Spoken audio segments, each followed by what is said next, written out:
Tonight we are having our Hope meeting. We realize that some people may not have been able to transfer the day from Wednesday to Saturday, but we're hoping that we have to do this on Saturday for now. So therefore, we hope that you will join us on Saturday at 7 p.m. We are still about the same thing, hope. Hoping that people are able to escape from the things that are bothering them, the things that haunt them day in and day out. Today, I want to start out with scripture from Haggai, the first chapter, the 2nd through 6th verse. The Lord of armies says this, these people say, the time has not come for the house of the Lord to be rebuilt. The word of the Lord come through the prophet Haggai. Is it time for you yourselves to live in paneled houses while this house lays in ruin? Now the Lord of Ammonites says this, think carefully about your ways. You have planted much, but harvest little. You will eat, but never have enough to be satisfied. You drink, but never have enough to be happy. You put on clothes, but never have enough to get warm. The wage earner puts his wages in a bag into which there is a hole. In other words, my people, God's people, know that there are times that are difficult. We know that there are times where people are unwilling to take the time to do the things that we need to do. But what we have to remember is, sometimes we as people fail, but God never fails. At this point, we will have a word of prayer.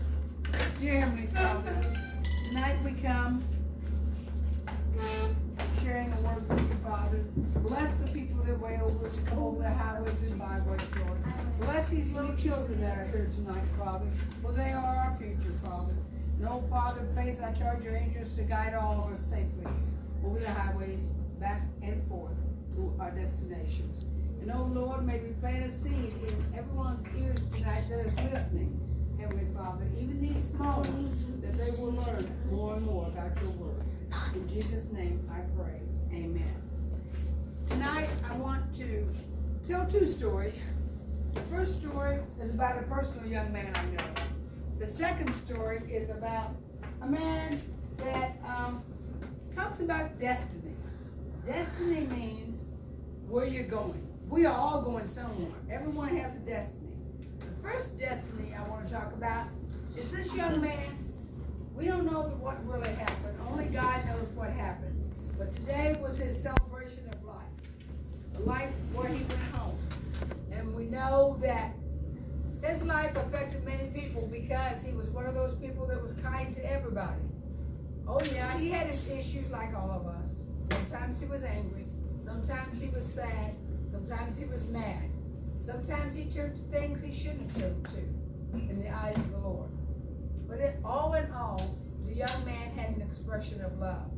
This young man was Tristan Clay 100 Glow. He was born December 3rd, 2001, and passed away November 1st of this year. We honor his decision to save lives because, like many of us, he had a driver's license, and on there he had indicated he wanted to donate his organs. Your smile was like the sunrise. The generosity of your heart didn't carry your size. You touched everyone you would meet with kindness, music, laughter, and smiles. The love you gave goes on for endless miles. Since the age of 5, you wanted to rap. You liked the bling, the money, the fast cars, and the fame. Life cut short, but everyone will remember your name.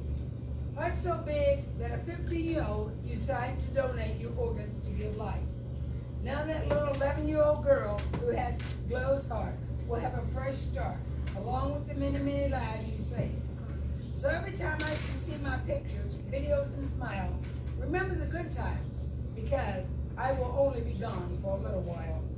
Don't question why, because only God knows, but I've always loved him and always loved you too. Find peace in knowing I'm in God's hands, and he will always know the right thing to do. You can cry for me today, mourn for me tomorrow, but just give it to God, and he will heal your sorrow. I'm smiling down on you right now from heaven. My spirit is in you every step you take, so be strong. Hold on to the truth, not anything that is fake. Man or woman can let you down. but God will always be around. Don't let nothing or no one destroy your dreams. See, I worked hard, and my dream was reaching, busting at the seams. Now I'm with God, glowing from his touch, wrapping in heaven to my loved ones that I miss so much. Saying, what's up, y'all? It's 100 Glow. Y'all know what's the going on. What time is it? It's glow time. See you when you get there. I love you all, man. It's 100 Glow. Love that 40 Blow. And some people might not understand all the message that was there. But what we do need to remember, this was another example of a young man who was trying to do his best. And sometimes his best might not be what we all thought, but his best was good enough for God. We all do what we can do while we're here on this earth. Yes, we make mistakes. Yes, but we move forward. And he was moving forward. May he rest in peace. He had a determination and a destiny. He wanted to be a rapper. Some people have their own connotations of what that means. But when people pour their heart and soul in something, sometimes they get influenced by people and things that maybe they shouldn't. But nobody knows anybody's personal relationship with God. And we don't know the struggle that these people have, of maybe trying to get away from those things that maybe they've gotten involved in. So, we need to pray for people and not put people down. Here's a story of a man and his destiny.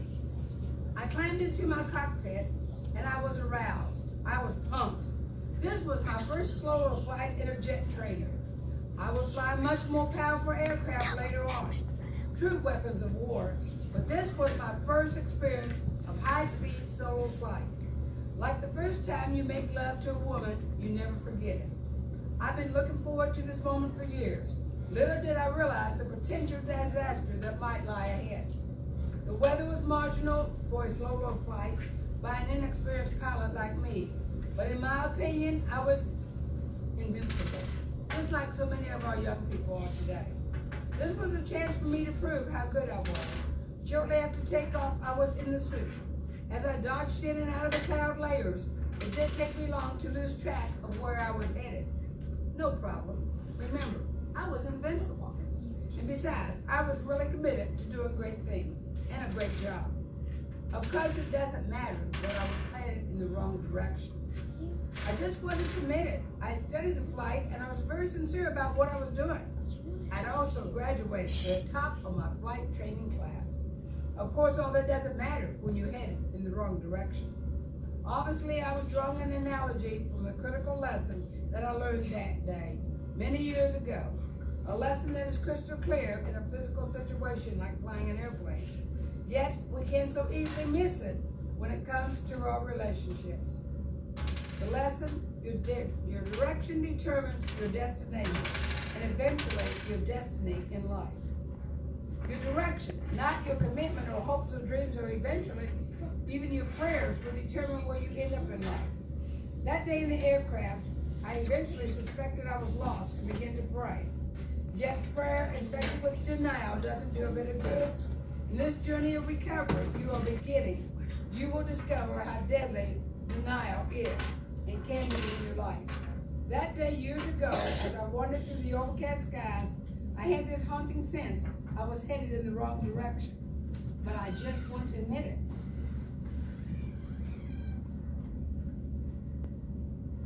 Life is not always going to be easy. In fact, it will probably demand more of you emotionally and spiritually than anything else you've ever done before, those things that you dream about. For starters, your pain level will probably increase and not decrease as you try to do many new things. But just remember, God is always the pilot by your side.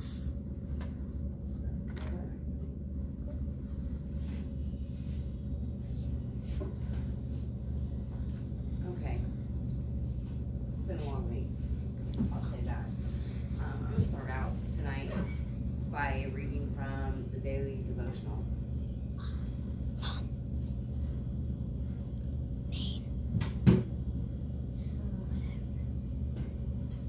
approach problems with a light touch.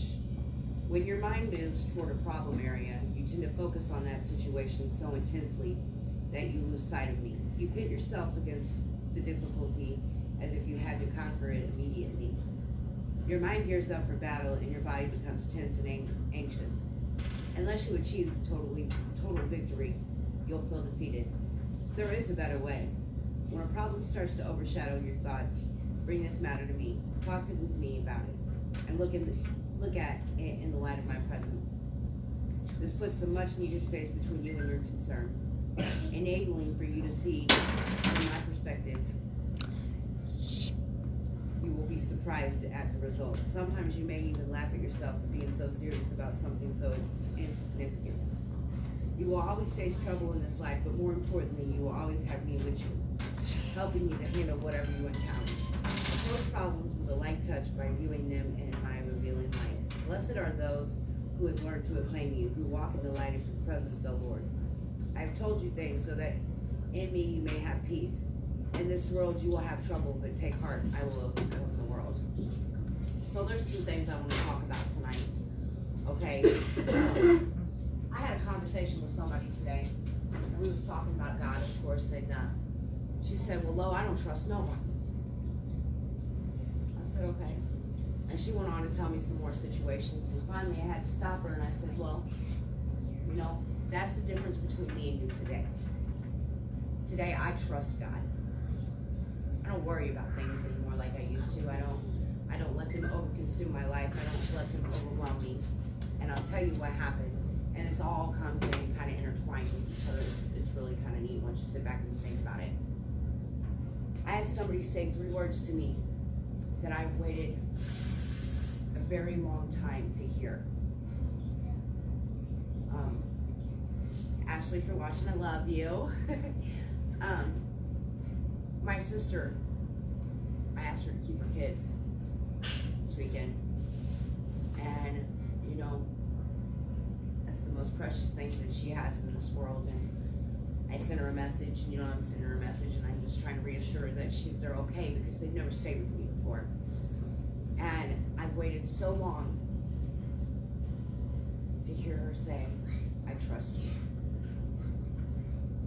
I mean, it made me cry. I'm sitting in the car and the kids are in the back seat, and I'm like, I'm gonna cry right now, and I cried anyway. You know, they were silent, little quiet tears. But you know, I probably could have asked her a long time ago if I could have kept the kids. She probably would have said yes, but I didn't have the courage to. I didn't have the strength to. I didn't have none of that.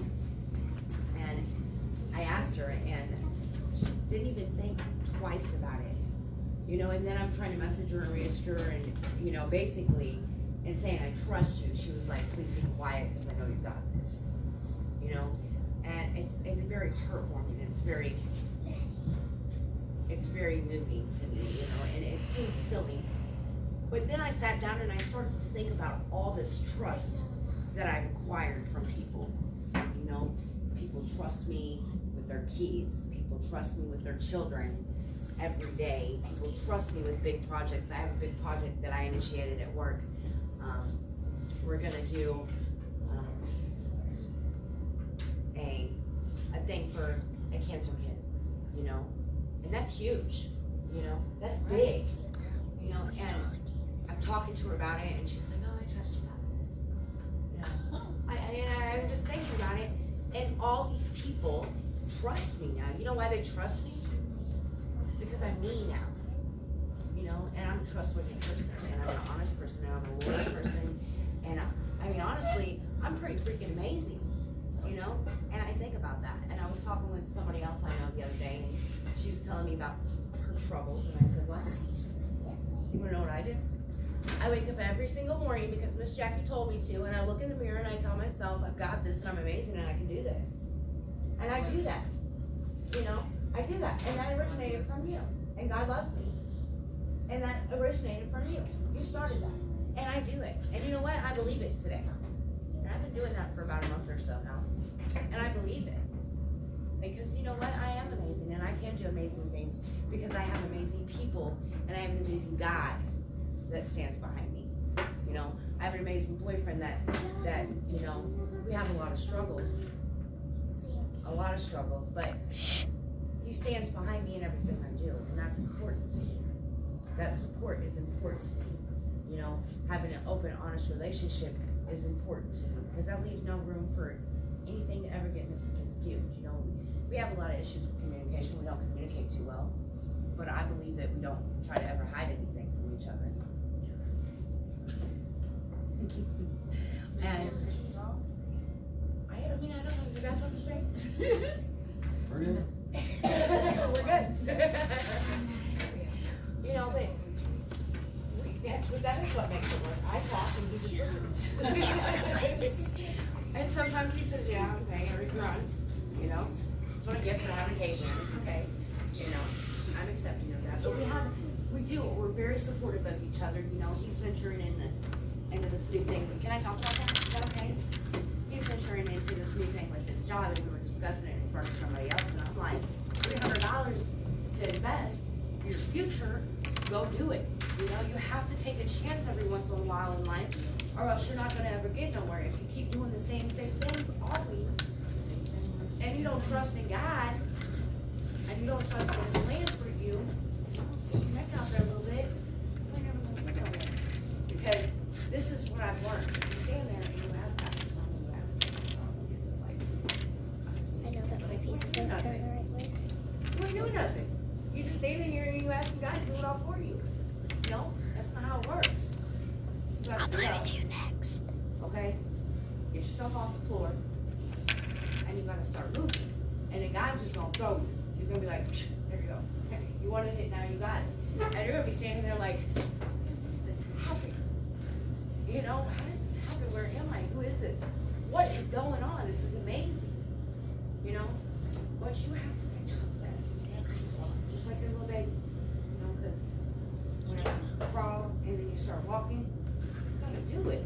To be able to do it, you know, you can't stand there and ask God to do it for you, because He can't. He gave you free will. You know, you have to make that choice. That's another thing I was talking to somebody about. They were saying, well, you know, I've been praying. Okay, yeah, what you been doing? You know, because God answers prayers, but God can't. I mean, I guess God could. You know, He could, but He ain't going to. That's why He gave us free will. You gotta make that choice. You gotta make that initiative, and then you just have to do it. You know, and that's where I think sometimes I get a little bit confused, because I'm sitting there and I'm like, okay, what do I do? No answers coming. Well, I've got to seek those answers. I've got to reach out. I've got to do something for it. You know, and then, you know, your blessings start happening, and your miracles start happening, and your life starts working. You know, I mean, I've got a whole slew of kids over here. Okay? I've got a whole slew of kids, and I got a whole slew of kids all the time. I'm a person that used to be, I'm scared of kids. Like, oh man, my anxiety's so bad. I don't know what to do. Now, I'm scared to be one day without these kids.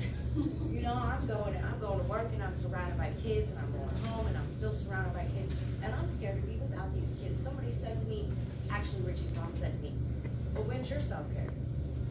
Self-care, I need these kids. This is my self-care. You know, I'm kind of been milling over that all day, because she asked me that this morning. Well, when's your self-care? And you know, these kids aren't my self-care. These kids make me realize, you know, life is great. These kids are TV, the kids are playing, and these kids are life. And that is my self-care. Because, you know, in losing my daughter, I always used to say, let me tell you, I always used to say I've succeeded at everything in life except for one thing. And that's being a mom.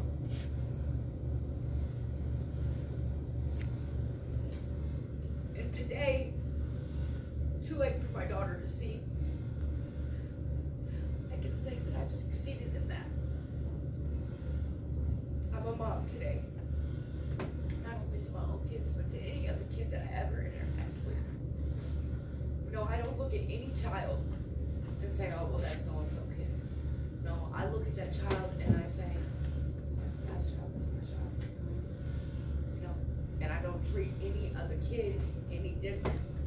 I was having a conversation with somebody the other day, and I said, you know, I treat all children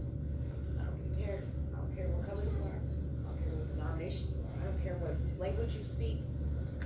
I don't care. These kids are our future. We don't understand what we're doing to them. You know, and I think about it, and I always try to be as gentle and as loving to every child I ever see, because you don't know what these kids have for lives. You don't know what they're going through. I posted this post on Facebook today and said, yeah, you're an addict. Imagine how your child feels. That just don't go for an addiction, okay? That goes for, yeah, you busy out here doing whatever. How do you think that baby feels? We're so worried about doing this, but we ain't worried about our future. These kids are our future, and let me tell you something, this world right now is crap. And if we don't instill these values in our children, if we don't start teaching our kids how to be kind to others, these kids are gonna keep dying. These kids are getting bullied. These kids are getting left at home. These kids are being not loved. These kids are just starting.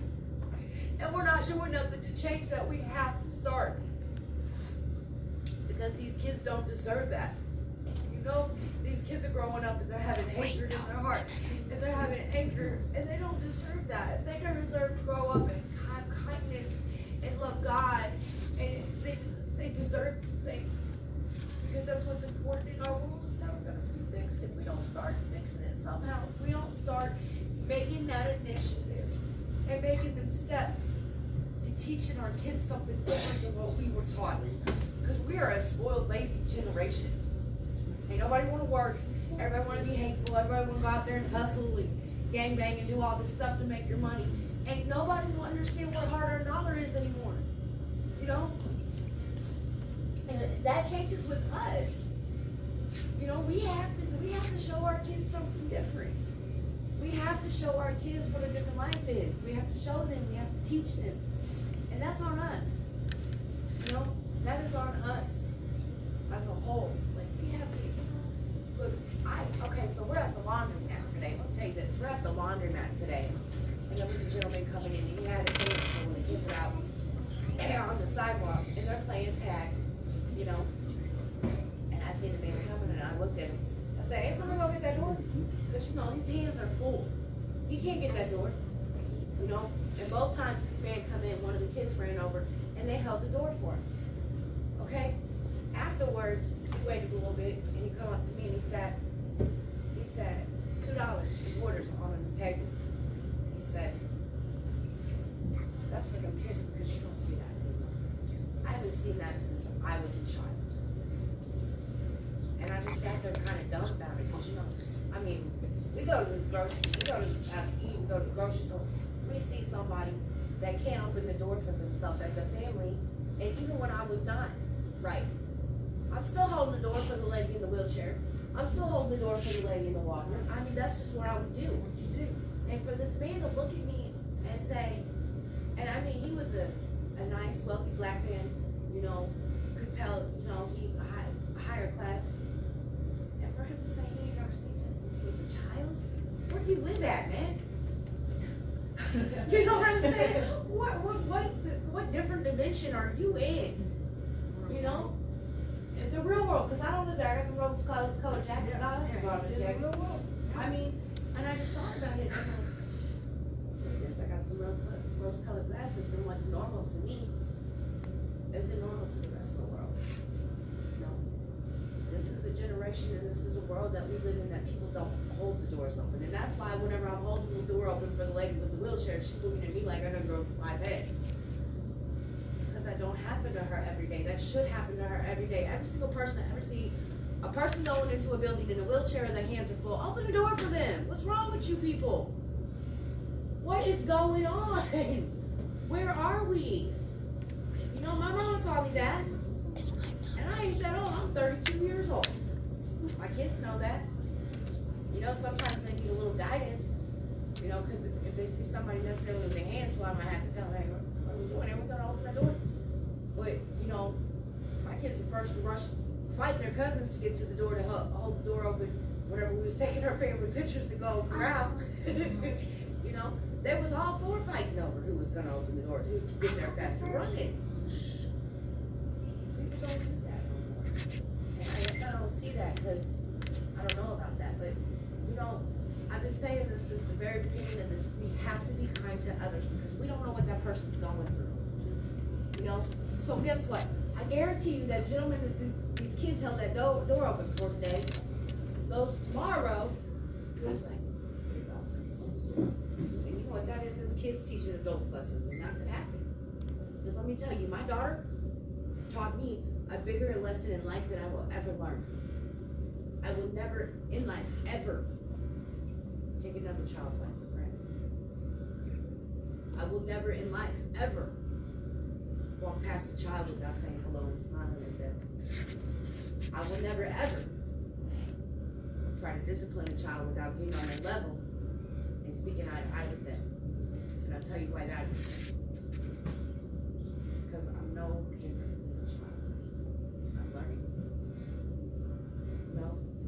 And I think that we get up here, and this is what we think, right?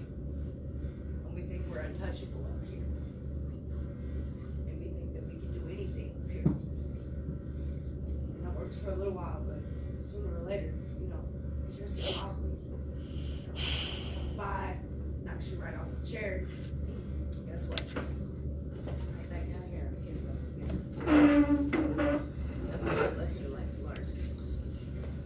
And I know this message probably don't make sense to a lot of people because sometimes I think that I don't make sense, but what I'm trying to say is it took a 17-year-old kid who killed herself. My daughter. Another boy, 17. Another boy, 17. Same circle, okay? My daughter's ex-boyfriend. His cousin's with that boy. Okay? Killed himself. You know? What's happening is we're not speaking out, we're not reaching out, we're not watching these kids, we're beating these children. We're all devices as parents. And I'm not speaking bad on his parents because I don't know them. You know, don't take that wrong. I promise you I'm not speaking bad on that boy's parents. I'm saying as a whole, as a community, that's what I did wrong, is I didn't reach out, you know. I thought she had substitute parents and that was okay. No, she wanted to come out. She in and out, they messed her up, you know. It's just, it's crazy to me how we learn our lessons and how everything comes full circle. And that's what my life has done. And I stand in front of you today as a very strong, scared, determined individual. And I'm determined to make sure that any child that ever come in contact will never have to feel that way. I was right there. You can't jump two at a time. There's no child deserves to feel that. You know? Can I go 1, 2, It's just so 3? important and we have to remember that, guys. We have to make sure that we're doing what we need to do. Whether it not be your child, whether it be somebody else's kid, whether the kid is a different denomination or a different color or different whatever from you. You have to remember that child is still a child. It takes a whole village to raise a child. You know? And I'm gonna speak to every child like they're my own child. Because then you never have that discrepancy. You never have that fault. You never have that whatever it is that people get. You know? And it is, I don't know why I'm on this tonight. I don't know why I think it's so important that I just, no, took her some value. But you see too many. Jackie, I'm sorry.